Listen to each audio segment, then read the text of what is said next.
What is going on, guys? Welcome to your 26th HTML5 tutorial, and in this lesson I want to talk to you guys about a new type of query selector method, and that's querySelectorAll. However, before I continue, I want to make sure that you guys understand why this query selector method works, because what's going on here is this first paragraph and this third paragraph have the same ID. However, whenever we click the third one, nothing happens. We only get an alert box whenever we click the first paragraph. And the reason behind that is because this query selector method right here, it only can return one single element. So even though there are more than one element with the ID of tuna, this method is limited to one element only. So what if we were making a program where we actually wanted to return all of the elements with the ID of tuna?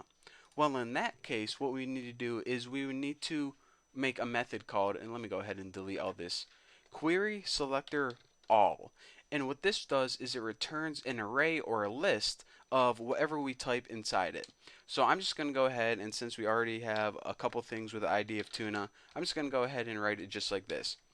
Now, this, I know I didn't tell you guys, but you can pretty much write any CSS selector in here. For example, if you wanted to turn all the stuff in the class Bucky, if you had like 5 different things that belong to the class Bucky, you would write it like that. But since we have a couple things in the ID of tuna, I'm just going to write it just like this.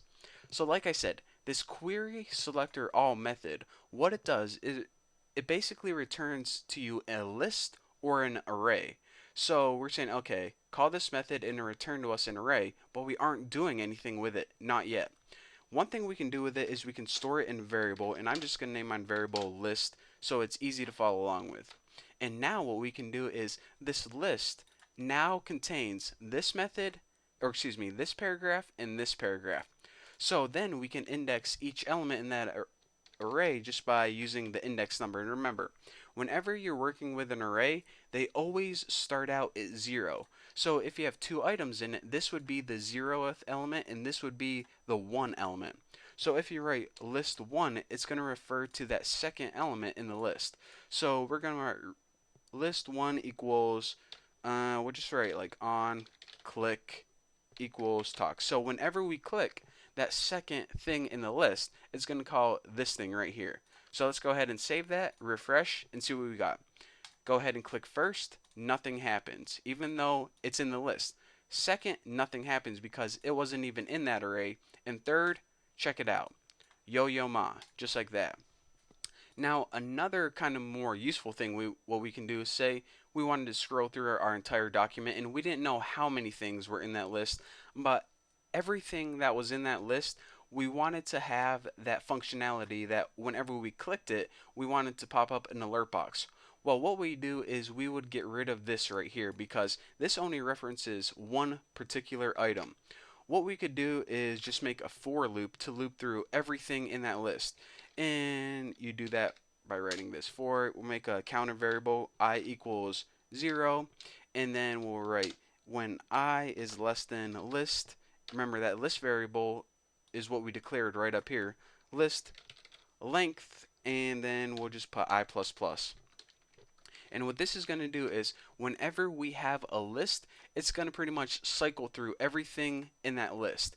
And now we can apply that list, and instead of putting a numerical value in here to reference a single element, we can just write I in there and it's going to reference all of those elements. It's going to loop through it. On click, not on lick, that is disgusting. On click equals talk. Now again, what it's going to do is say we have 5 different things in our list. The very first time this cycles through, it's going to go list 0 on click equals talk, list 1 on click equals talk, list 2, 3, and 4 on click equals talk. So then all of those elements get the functionality that whenever we click them, it calls this function right here.